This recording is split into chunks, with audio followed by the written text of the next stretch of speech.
Selamat siang menjelang sore semuanya. Siang menjelang sore. Wajahnya lusuh sekali ya teman-teman. Oke. Sebelum kita mulai, kan tak kenal sama kata sayang ya. Ya walaupun kenal juga belum disayang. Tapi sebenarnya perkenalkan dulu. Nama saya Hinda Imi Radiasma. Mungkin teman-teman di sini juga udah tahu saya. Bisa dipanggil Afin ya, atau Mbak Afin, Bu Afin, jangan Pak atau Mas. Oke. Kan kalian belum saling mengenal nih. Barangkali kita bisa saling mempererat silaturahmi dulu. Dimulai dari Mbak Lain. Iya, Mbak Lain.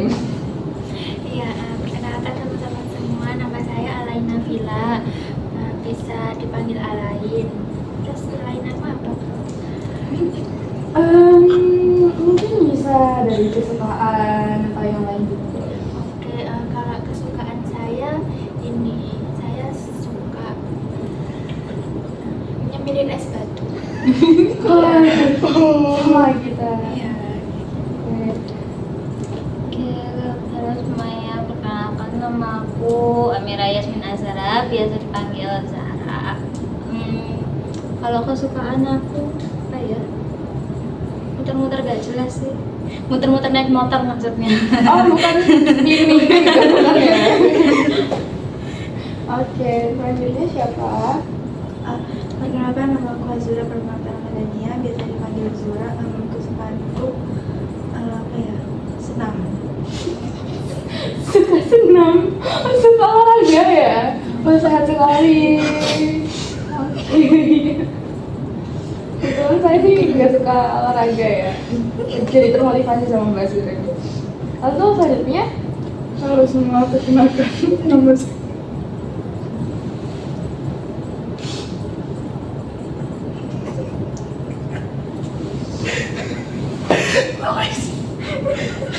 Perkenalkan nama saya Divya Saputri, bisa dipanggil Adel. Hobi saya naik gunung. naik gunung. Biasanya gunung mana ini? Paling tinggi saya pernah ke Fuji. Langsung ke luar negeri ya. Wow, saya belum pernah itu. Aku baik. Boleh. Oke, yang terakhir ada Mbak siapa ini? Perkenalkan nama aku Rija Pramesra Mahaki, bisa dipanggil Ar, hobi aku banyak. Waduh. Belum bisa menentukan satu. Barangkali boleh dibagi satu kan ya. Waduh. Oke. Udah saling mengenal satu sama lain ya teman-teman. Tanya udah oke banget kan udah sampai ketawa nih. Tapi pada lucu-lucu sih. Oh gitu. Oke, sudah ya. Oke, ini tadi dari mana dan mau kemana? Dari kelas kebetulan. Oh, kelas. Saya bisa dari lapangan Oh, dari lapangan. Di lapangan mana? basket. Oh, lapangan basket ya. Sama Mbak Zura enggak kan dia suka Beda kan ya. Saya kebetulan nggak pernah ketemu Basura. Oh, beda ya. Iya. Oke. Habis ini gimana, ada kegiatan atau apa? Bukber barangkali kan puasa ya. Saya mau cari makan di sini. Oh, justru mau cari makan. Oh iya. Iya. Terus duluan Mbak. Mbak Adel duluan aja. Kalau saya bukber sama Abbas, anak basket. Oh. Wah, ada julukannya ya. Abbas. Saya baru tahu. Nah, kalau saya mau muter-muter sore sambil cari cokan sih, soalnya saya lagi stres. Wah, gitu ya. Emang harus cari yang Seger-seger gitu. Iya, betul. Selain takjil kan ya. Iya. Saya juga suka. Oke, jadi apakah kita bisa memulainya ya teman-teman? Bisa. Oke, gimana? Udah ada yang pernah konseling kelompok sebelumnya? Sudah. Kayaknya udah deh. Udah semua. Wah, keren sekali ya. Kalau gitu, di sini saya mungkin barangkali bisa mengingatkan teman-teman bahwa di dalam konseling kelompok ini kita akan mendiskusikan sebuah situasi atau kondisi yang dibawa oleh teman-teman sekalian. Akan kita bahas, kita ulik-ulik nanti dan kita diskusikan. Dan seperti yang sudah teman-teman ketahui, karena teman-teman udah pernah konseling kelompok, bahwasannya dalam konseling ini saya sangat berharap sekali bahwa kita bisa menjaga apa yang kita dengar cukup di dalam ruangan ini saja, tidak perlu keluar dari forum diskusi. Bisa disepakati ya teman-teman? Bisa. Oke, karena ada kegiatan, ada yang mau bubar, ada yang mau cari makan, enaknya kita sepakati berapa lama nih? Saya bebas sih, tapi soalnya fleksibel gitu. Oh, fleksibel. Oke.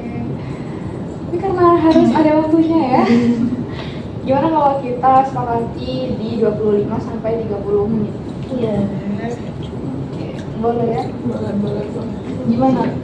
Udah siap? Udah oke? Udah nyaman? Insya Allah. Barangkali yang belum nyaman hidupnya bisa dinyamankan gitu. Udah nyaman sekali. Dan saya juga meminta izin kepada teman-teman semuanya untuk membawa catatan, maksudnya untuk mencatat ya di sesi konseling kita ini, buat arsip saya, buat data yang saya ambil gitu juga. Gimana? Boleh? Oke, terima kasih. Nah, nanti teman-teman bisa menceritakan dulu satu persatu permasalahan atau kondisi yang dibawa teman-teman ini seperti apa, supaya kita tahu, lalu kita akan sepakati nih punya siapa duluan yang kita bahas, dan lalunya bisa menunggu di pertemuan selanjutnya. Mungkin dimulai dari saya. Oke, jadi permasalahan yang saya alami ini kayak saya itu takut buat cerita ke orang lain tentang apa yang saya rasakan atau tentang permasalahan yang saya alami, karena saya beranggapan jikalau saya ini bercerita kepada orang lain nanti kayak malah jadi bahan omongan, karena takutnya saya, orang yang saya percaya ini membocorkan apa yang saya omongkan kepada isi dia ini. Jadi ada itu ya, ketakutan kalau kesebar mana-mana. Iya.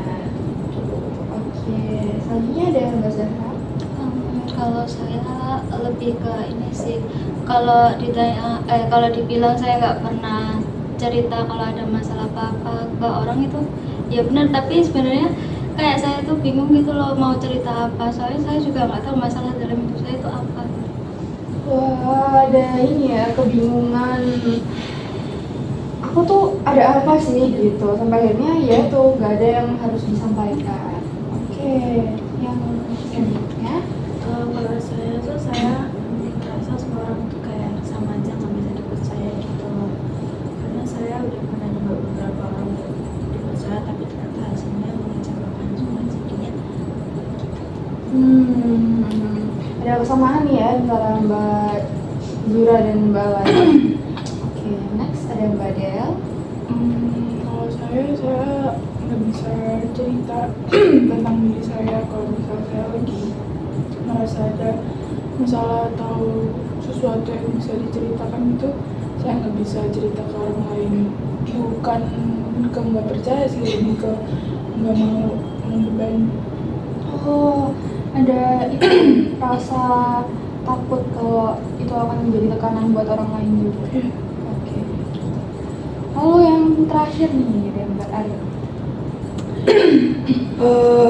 Kalau saya sendiri lagi bingung gitu sih, belum membatasi diri saya buat cerita ke orang gitu loh, karena saya takut kalau ntar akhirnya malah saya jadi oversharing gitu sih.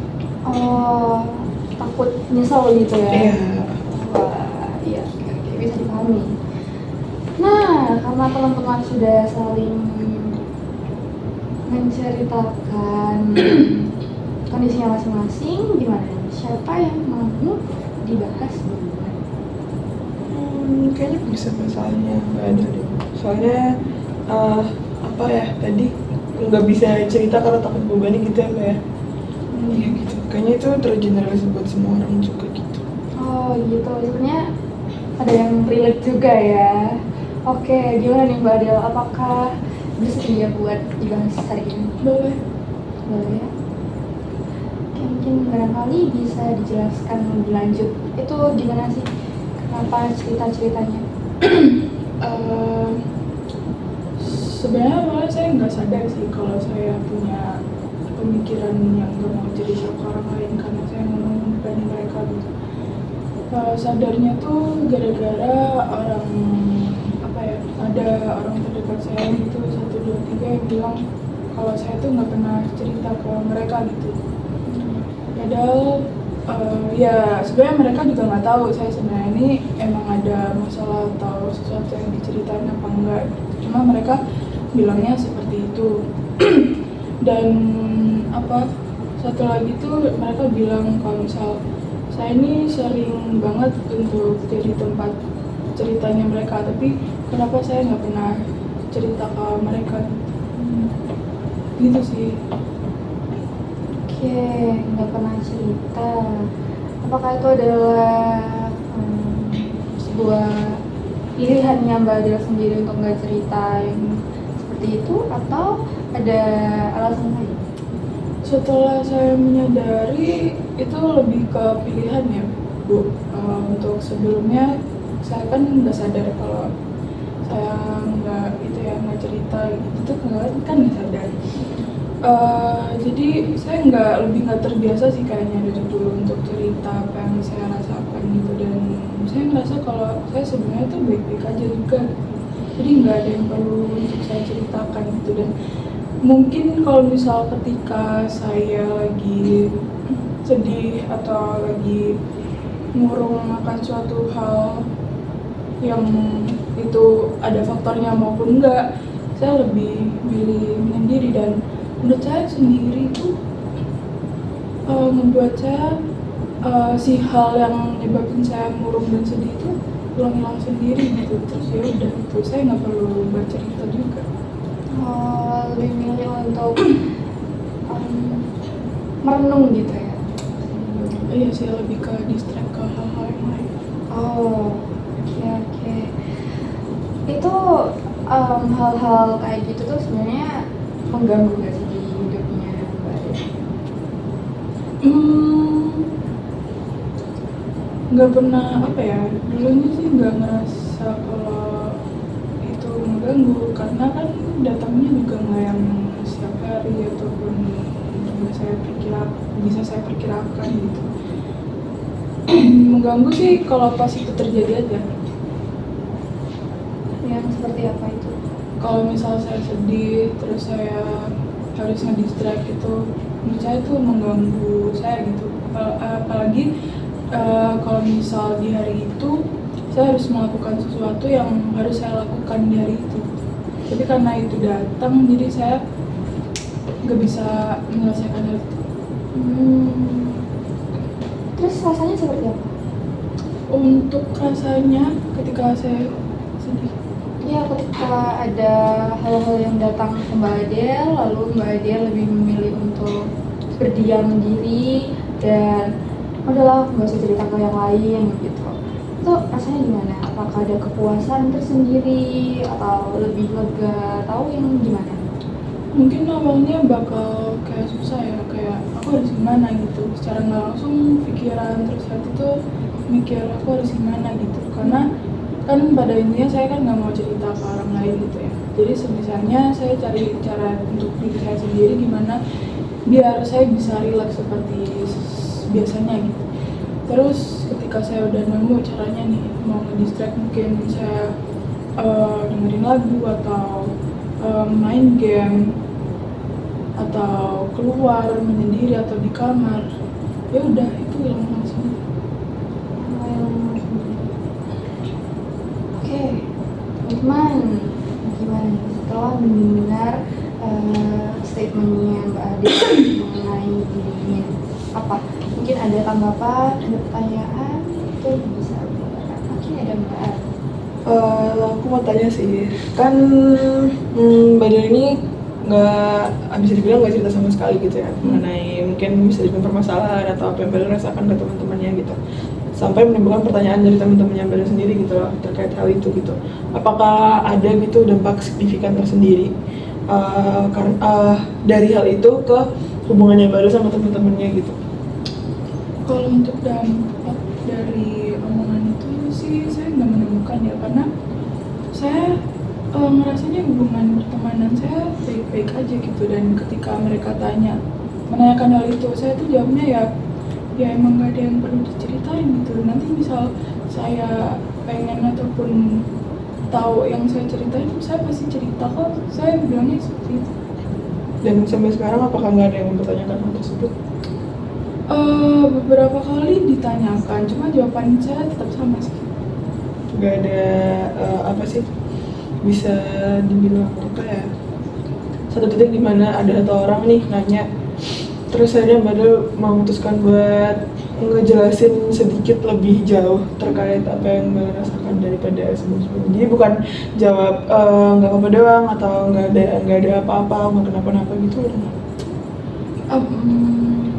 Jadi sedikit cerita kali ya, dulu kan saya tuh pernah ada titik dimana pertama kali ngerasain yang tiba-tiba nangis, dan saya rasa itu nggak ada penyebabnya, karena ketika saya tiba-tiba nangis itu tuh nggak ada sesuatu yang saya pikirkan gitu loh.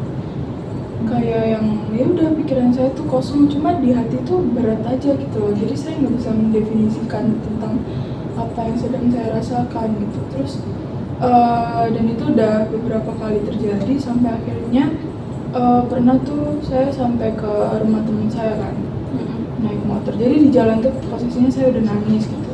Terus sampai di rumah teman saya juga lagi motor, terus saya masuk lanjutin nangis gitu. Pas ditanya kenapa, saya nggak jawab, soalnya saya nggak bisa jawab apa yang saya rasain kan. Terus setelah saya nangis saya pulang, dan setelahnya itu dia tuh tetap nanya tentang hal itu gitu loh.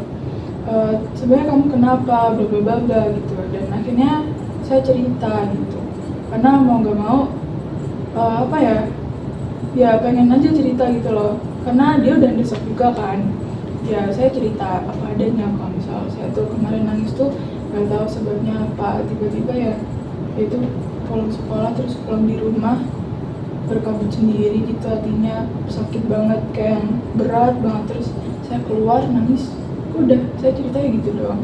Dan kalau dia nanya lebih menggali alasannya kenapa, apa sebelumnya ngapain atau abis mimpi apa gitu, ya saya nggak habis kenapa gitu. Dan itu pun terjadi nggak bisa saya prediksi.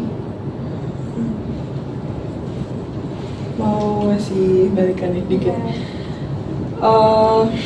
Kita fokus ke yang tadi ya, yang nggak bagi ceritanya itu. Berarti cuman ke dia aja gitu ngejelasin lebih jauhnya, kan ke yang lain beneran nggak cerita sama sekali gitu ya?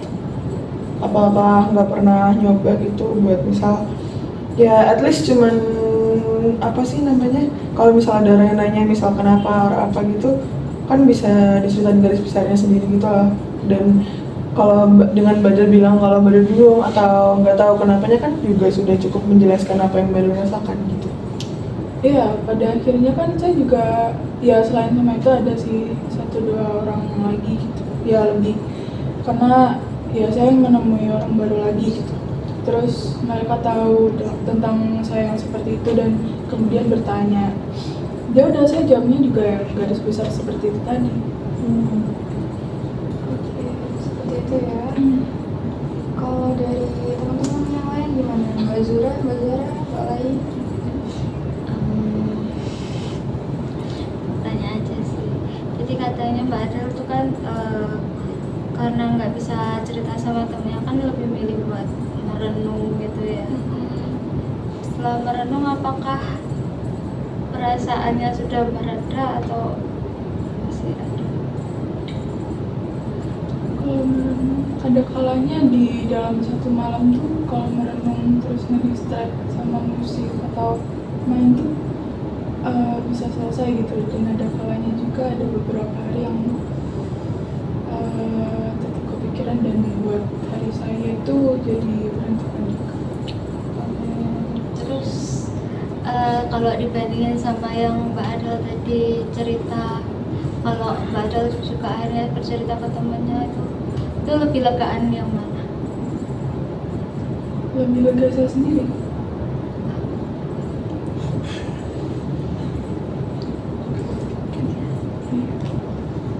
Oke. Kalau dari saya mau tanya ke Mbak Del, emang kenapa sih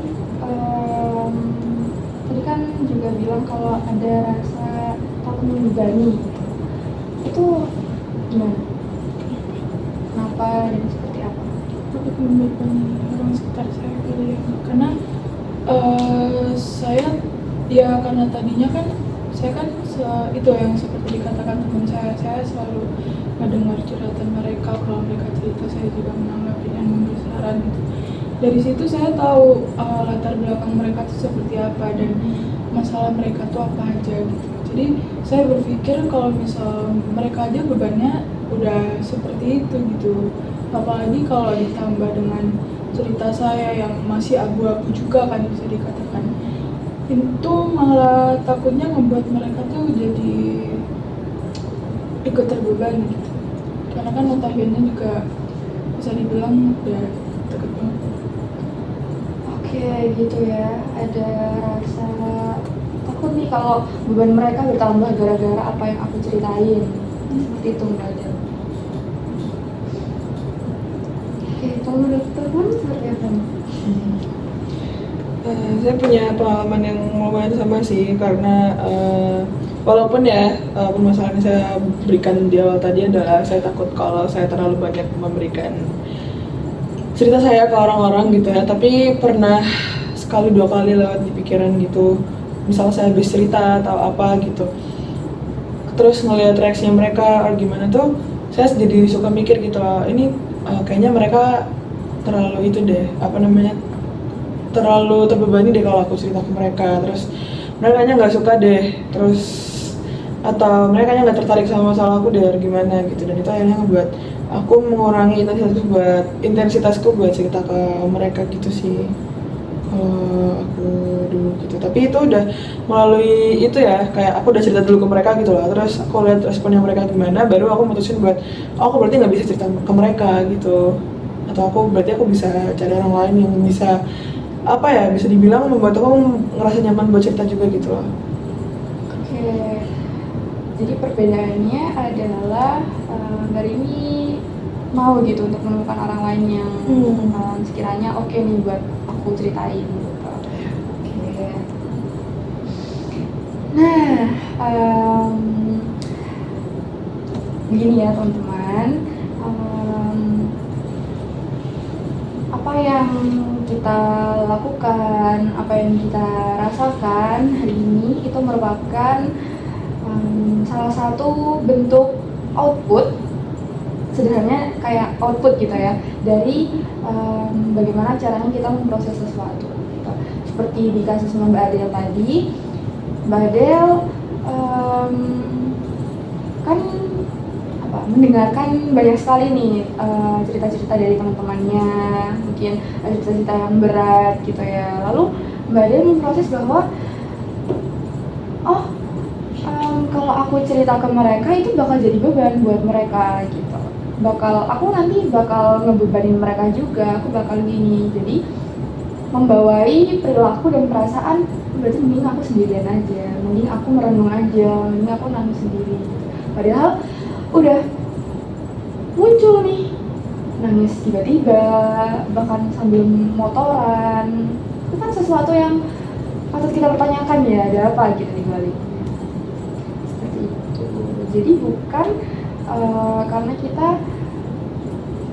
mendapatkan atau ada kejadian sesuatu nih di hidup kita, bukan karena itu, tapi bagaimana caranya kita memproses hal tersebut menjadi sebuah pemikiran yang menjadi keyakinan di dalam diri kita. Bisa dimengerti? Bisa. Nah, untuk Mbak Del sendiri nih,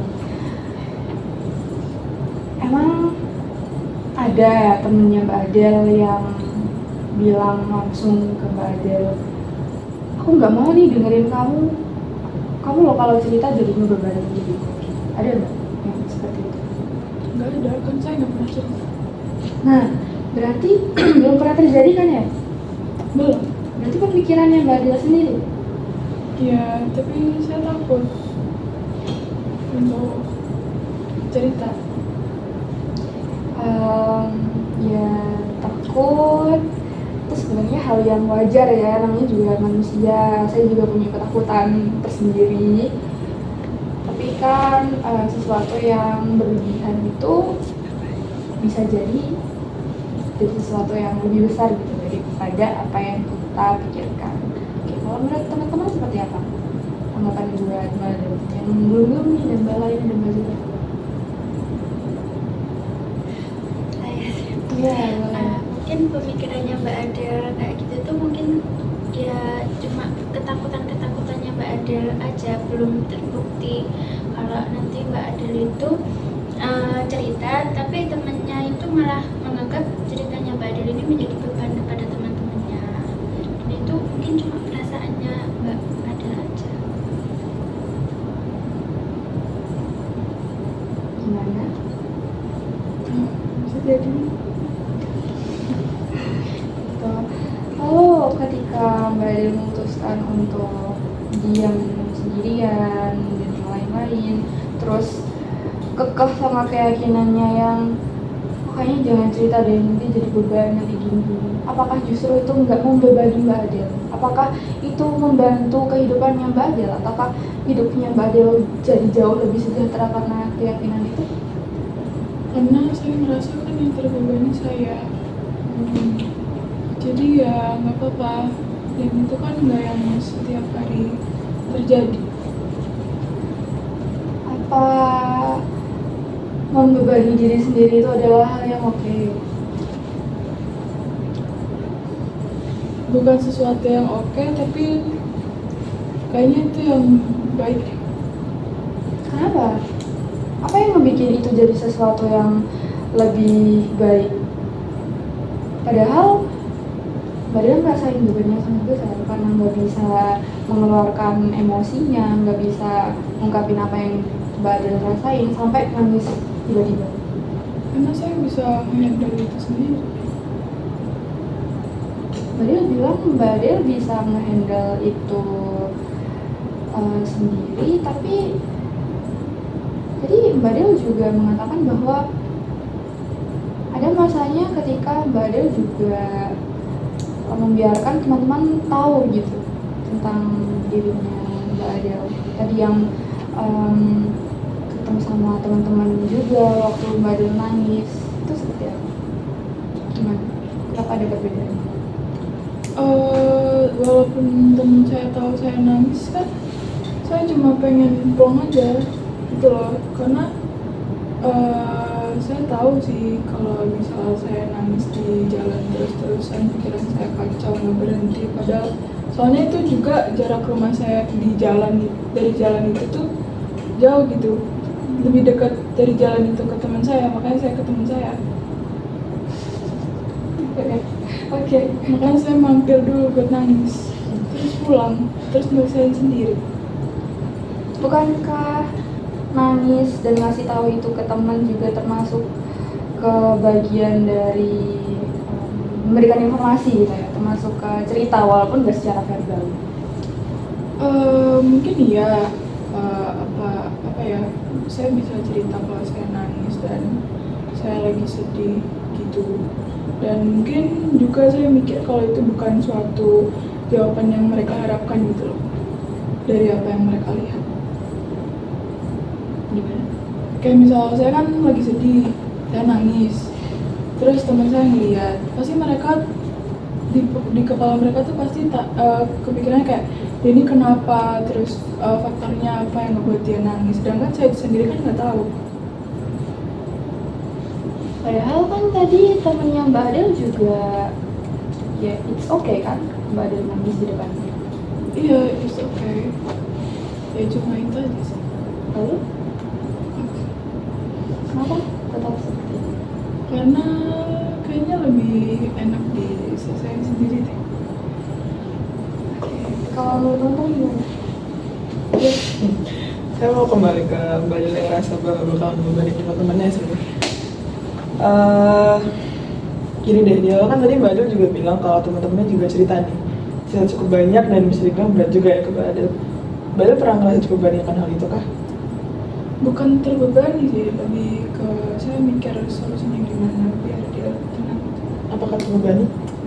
Enggak sih. Kalau dibilang terbebani berarti enggak kan? Sebesit pun, sedikit pun nggak pernah kepikiran terbebani akan cerita teman-temannya. Enggak sih. Walaupun dengan permasalahan yang Badal sendiri. Enggak tahu. Iya. Iya kali.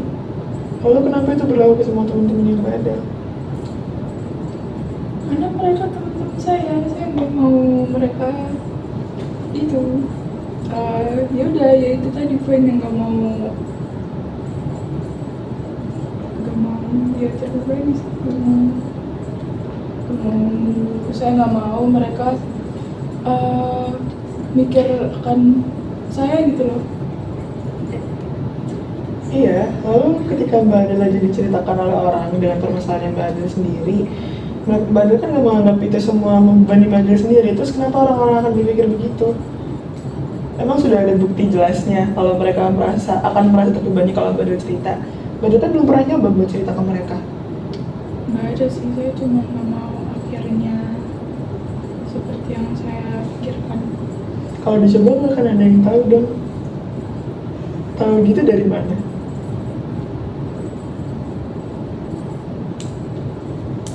Badal tadi juga bilang kalau belum ada nih teman-temannya Badal yang benar-benar bilang kamu kalau cerita jadi beban di buat aku. Juga bingung. Mungkin barangkali dari Mbak Zura nih. Seperti apa kalau menurut Mbak Zura? Itu dari teman-teman dari Badal sendiri, Badal sama sekali nggak pernah cerita ke kita. Kalau untuk masalah yang sudah kali ya, saya pernah cerita sih. Dan itu respon dari teman Badal yang memang bilang kalau itu membebani mereka atau enggak. Ini kan itu udah terjadi. Saya udah tahu solusinya. Meskipun begitu, tapi mereka waktu mendengar itu merasa terbebani atau enggak? Lebih ke kepo sih. Iya, lalu apakah itu tanda yang terbebani gitu Mbak? Nggak tahu gitu. Saya mau sedikit itu sih, boleh nggak? Berbagi apa ya, pengalaman pribadi juga. Ya kebetulan saya tuh juga punya teman yang lumayan mirip gitu sama Badal. Dia nggak suka cerita gitu soal masalahnya dan lain sebagainya. Tapi saya tuh bisa tahu secara pasti ketika dia sedang mengalami atau memikirkan masalahnya itu seperti apa gitu lah. Kan pasti orang kan ada ciri-cirinya sendiri ya. Entah yang kayak jadi nggak suka makan, entah yang tiba-tiba keluar sendiri, entah tiba-tiba dihubungin nggak bisa gitu ya. Tapi ketika kan saya terus-terusan ya mencoba kayak bertanya, kamu kenapa? Terus membayangkan dia kayak aku nggak perlu deskripsi khususnya kamu kenapa tuh, enggak, aku cuma mau tahu kamu kalau kenapa tuh bilang aja gitu loh, aku nggak bakal tanya lebih lanjut kenapanya gitu loh. Dan akhirnya ketika dia bisa nunjukin dirinya yang dirinya yang sedang kenapa itu, jujur saya seneng gitu loh Bu, kayak yang akhirnya dia bisa bisa membagikan bebannya ke seseorang yang emang dia percaya gitu loh. Karena itu juga ngebuat saya akhirnya ngerasa, oh saya beneran temannya dia, saya beneran dianggap jadi temannya dia gitu loh, saya bisa dipercayakan gitu ya. Karena jujur kalau ngelihat ini perspektif saya sebagai teman ya, ngelihat kayak gitu tuh kadang mikir kayak apa aku kurang ya sebagai teman, apa aku kurang bisa dipercaya gitu ya, apa yang bisa aku lakuin biar dia bisa percaya sama aku buat ngebagi masalahnya gitu loh. Itu sudut pandangku sebagai teman sih gitu. Gitu. Kalau dari teman-teman atau dari Mbak Ada sendiri gimana nih menanggapi cerita Mbak A dan temennya? Bahwasannya ternyata ada loh temen yang memang menunggu seorang temannya bercerita buat ya sekedar sharing biar tahu dia ada apa, kenapa. Ada loh orang yang menunggu kita buat ngasih tahu kita ini ada apa daripada cuman ngeliatin kita yang kelihatan lagi sedih, lagi kecewa gitu. Sebenarnya ini sih, saya juga kalau cerita kan, saya kan gampang melo ya. Saya juga sebenarnya nggak mau sih kelihatan nangis di depan orang. Tuh. Tapi saya udah beberapa kali nangis di orang-orang terdekat saya juga. Itu jadi sesuatu yang nggak apa-apa kan? Sebenarnya nggak apa-apa, tapi saya tuh selalu kayak nyuruh diri saya untuk jangan nangis.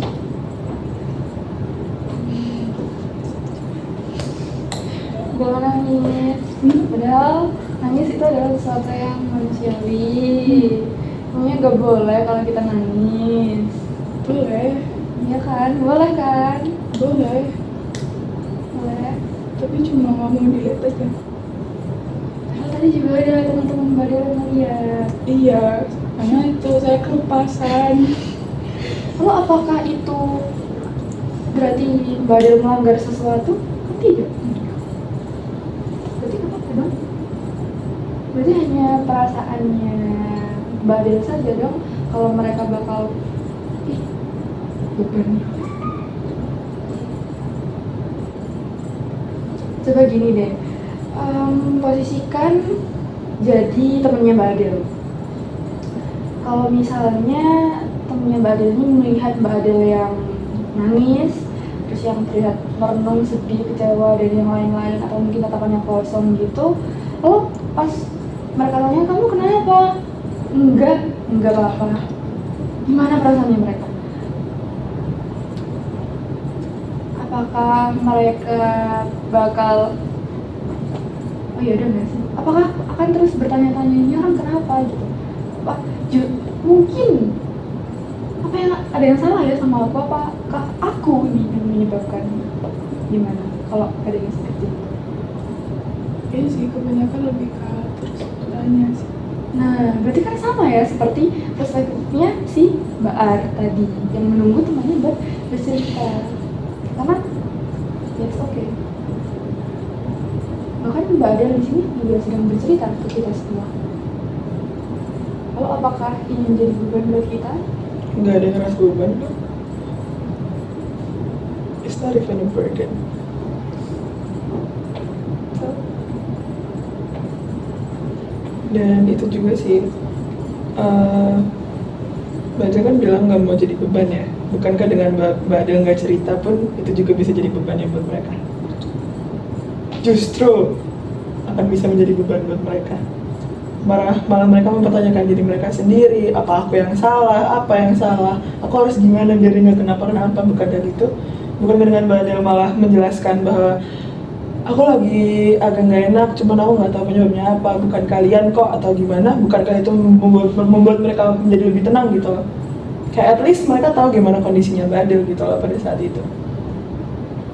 Dan soal menangis juga nih, kenapa emang nggak boleh nangis di depan? Karena saya malu.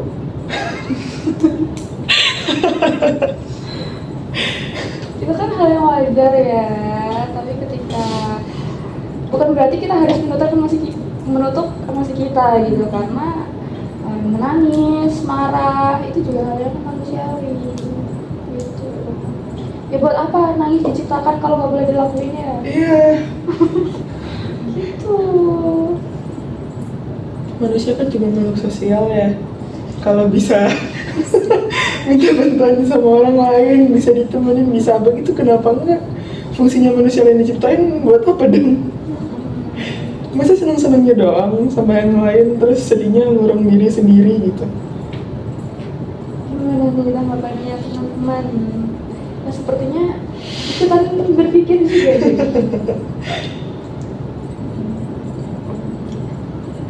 Mau sharing aja sih. Sebenarnya kalau saya ini lebih ke posisi temannya Mbak Ade. Saya pernah punya teman juga dulu waktu SMA. Jadi dia tuh kayak Mbak Adel, persis banget kayak Mbak Adel. Kalau ditanyain tuh selalu bilang nggak apa-apa. Itu tuh jadi buat saya tuh kayak pertama sekali dua kali dia bilang nggak apa-apa, kayak saya masih oke, oh mungkin dia kayak butuh waktu gitu ya. Tapi lama kelamaan tuh karena dia bilang nggak apa-apa tuh jadi saya sendiri yang sungkan gitu loh buat tanya, takutnya malah nanti nyinggung dia gitu loh. Jadi muncul perspektif yang lain ya. Iya betul. Ya sebenarnya saya juga pengen tahu gitu loh dia kenapa gitu. Setengahnya tuh kayak bisa nenangin lah, kalau nggak ngasih solusi bisa nenangin gitu, bisa tahu beban dia tuh kayak gimana gitu. Kan bercerita nggak melulu soal solusi ya. Iya. Seperti yang kita lakukan sekarang ya teman-teman. Iya, bercerita nggak melulu soal solusi. Terus jujur kalau gitu juga bakal jadi nimbulin jarak juga gitu loh. Akhirnya antara kita sama teman kita yang gitu tadi. Gitu. Kayak ada bubble tersendiri yang tercipta di situ. Saya juga punya pengalaman, jadi saya tuh juga punya teman ya hampir sama, bedanya cuman dia tuh kayak nggak mau cerita meskipun dia nggak merasa sedih, maksudnya dia tuh emang nggak mau benar-benar nggak mau cerita gitu loh. Terlepas dari emosi dia sedih atau nangisnya itu, kayak dia cerita bahkan dia tuh nggak pernah cerita sama sekali ke saya, sedangkan saya tuh juga udah beberapa kali cerita meskipun nggak permasalahan saya, tapi kayak cerita yang biasa-biasa aja gitu. Terus pas saya tanya kamu lagi kenapa atau kayak kadang kan saya kayak iseng gitu nanya kamu lagi apa, terus lagi kenapa gitu, tapi dia tuh jawabannya kayak yang nggak apa-apa lagi gini gitu, cuman kayak singkat aja gitu. Terus di situ saya tuh kayak merasa bingung gitu loh, kayak sebenarnya tuh saya temen dia atau bukan gitu, karena kayak kenapa kayak kita tuh udah deket tapi kenapa dia masih nggak mau membuka diri Gitu, jadi mempertanyakan what are we gitu. Gitu ya. Nah, jadi seperti itu nih Mbak Del, dari perspektif kalau jadi si temen gitu. Kira-kira apa nih yang Mbak Del pelajari dari teman-teman atau dari pembicaraan kita? Mungkin itu ya, nantinya lebih bisa terbuka dan coba untuk menceritakan walaupun nggak banyak tentang apa ya, kayak seluk-beluknya banget gitu, tentang garis besarnya aja, yang penting ada yang dilontarkan untuk diceritakan. Ya, karena ternyata ada nih orang yang peduli bahkan sampai nungguin kita buat bercerita gitu. Dan di sini juga Mbak Del sudah melihat sendiri nih. Di sini ada Mbak Ar, ada Mbak Zara dan Mbak lain. Bahkan ada saya juga yang meninggalkan Mbak Del tanpa merasa terbebani. Oke. Gitu ya. Ya kita dukung Mbak Del supaya lebih banyak sharing-sharingnya gitu, supaya enggak diem-diem sendiri aja gitu, karena dia takut, sedih, dan berbagi itu adalah sesuatu yang manusiawi. Kita kan makhluk sosial, ini juga sosial gitu. Before kita mengakhiri sesi kita ya, apa nih yang teman-teman dapetin?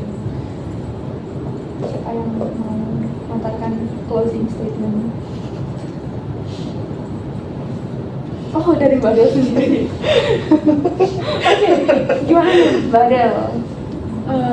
Lebih lega sih Bu, saya soalnya jarang ngutarain apa yang saya rasain juga gitu. Terus ternyata dari teman-teman ada yang cerita, ada yang punya pengalaman baru, ngebuat saya punya insight baru gitu. Terus juga membuat saya bisa punya pemikiran nantinya saya bisa mau untuk cerita gitu walaupun nggak banyak gitu ke teman-teman sekitar saya. Oke, mau ya? Beneran mau? Atas nama sendiri. Oke, terima kasih ya. Dan terima kasih juga kepada teman-teman semuanya. Sudah keren-keren sekali, udah ngasih statement yang oke banget sampai Mbak Adel ini. Aku mau tuh. Kita kan udah keren sekali ya. Ini bisa dikasih tepuk tangan kalian dulu. Nah, karena waktu kita yang terbatas ya teman-teman, mungkin kita bisa mengakhiri dulu. Saya juga mau mengingatkan kembali ya bahwa apa yang kita lakukan, apa yang kita rasakan itu tidak terlepas dari bagaimana caranya kita memproses suatu kejadian. Dan kita harus berhati-hati dalam memproses kejadian agar kita nggak terjerumus sama perilaku dan perasaan negatif yang berikutnya. Gitu ya.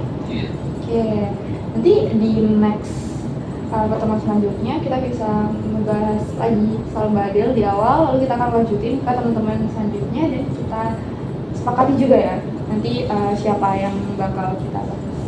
Gimana? Oke, terima kasih ya. Yang mau beraktivitas semoga dilancarkan, yang mau istirahat semoga bisa sampai lega istilahnya. Terima kasih. Saya akhiri ya, selamat sore. Sore.